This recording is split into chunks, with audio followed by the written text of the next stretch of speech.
нафароне ки хоҳиши ишғоли квотаи президентиро доранд шуморашон солтосол меафзояд. дар ноҳияи восе дар даври аввали озмун барои ишғоли квотаи президентӣ барои соли 2019 ду талабон аз ҳамаи муассисаҳои таҳсилоти миёнаи умумии ноҳия иштирок намуданд. пеш аз оғози озмун намояндагони мақомоти иҷроияи ҳокимияти давлатии ноҳия кормандони шӯъбаи маорифи ноҳия қоидаҳои дар низомномаи қабул тибқи квотаи президентӣ пешниҳодшударо ба довталабон шаҳр доданд. қайд карда шуд ки дар озмуни квота бояд онҳое иштирок намоянд ки дониши баланд ва ҷаҳонбинӣ васеъ дошта бошанд.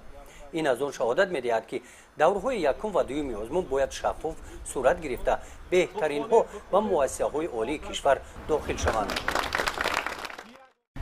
ҳар як довталаб агар ба шарте ки дар вақти санҷиш қаноатбахш набошад мувофиқи супориши мудири шӯъбаи маориф рафиқи орифзода мо аз нав бо ҳамун довталаба қаноатбахш карданмон дар кор ки дар ҳақиқат 20 нафар хонандае ки мувофиқ ба вилоят пешниҳод мекунем дар ҳатти шаффоф гузашта ва боварии комил дорем ки шаффоф мегузарад ва мо довталабони ҳақиқиро ба вилоят тавсия карда метавонем.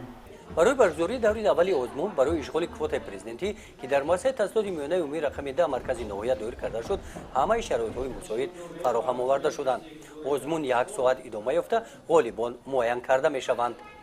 гузориши хоҷа назриф худойназар зуҳуров аз ноҳияи восе барои барномаи иттилооти навид.